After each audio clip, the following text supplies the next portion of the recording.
ఖాతాదారులను నమ్మించి నట్టేట ముంచిన ఓ పోస్ట్ మాస్టర్ ఉదంతం తాజాగా వెలుగులోకి వచ్చింది. బాపట్ల జిల్లా ఎద్దనపూడి మండలం పూనూరు పోస్టాఫీసులో ఈ ఘటన చోటు చేసుకుంది. ఖాతాదారులకు తెలియకుండా వారి బ్యాంకు ఖాతాలు, రికరింగ్ డిపాజిట్ల నుంచి పోస్ట్ మాస్టర్ సుమారు 40 లక్షల వరకు డ్రా చేయడంతో వారు లబోదిబోమంటున్నారు. కళ్యాణ్ రావు గత 20 సంవత్సరాల నుంచి పూనూరు పోస్టాఫీసులో పోస్ట్ మాస్టర్గా పనిచేస్తున్నాడు.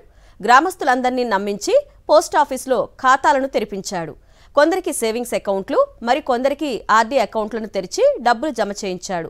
ఖాతాదారులకు మాయమాటలు చెప్పి ఆర్డీ పుస్తకాలను తన వద్దనే ఉంచుకొని వారి అకౌంట్ల నుండి క్రమక్రమంగా డబ్బులు తీశాడు. తాజాగా ఓ కుటుంబం విషయంలో ఇతను చూపించిన అత్యుత్సాహంతో మొత్తం విషయం బయటకొచ్చింది. తమకు డబ్బులు ఇప్పించి న్యాయం చేయాలని కోరుతున్నారు బాధితులు. పోస్ట్ ఆఫీసులో మాది అకౌంట్ ఉందండి, ఎస్బీఐ అకౌంట్, ఆర్డీ అకౌంట్లు అన్నీ రన్ అవుతూ ఉన్నాయి.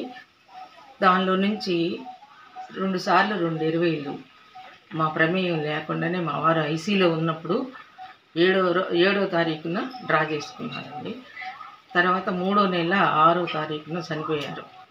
ఇవన్నీ కనుక్కొని బయట పెట్టి అడిగితే, నేను తీసుకోలేదు, మీరే తీసుకున్నారు, ఆ కాళ్ళు లేవు, ఏం చేసుకుంటారు చేసుకోండి అనే స్టేట్మెంట్ ఇచ్చాడు Kalyan Rao, post master Kalyan Rao.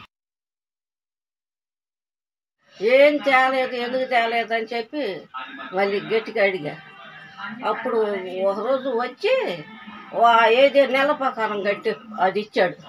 Bond ఏదన్నా వచ్చిందిలే ఎత్తాలే అన్నాడు. దగ్గర ఉంది ఎత్తాలే అన్నాడు. బాండ్ ఎంతది?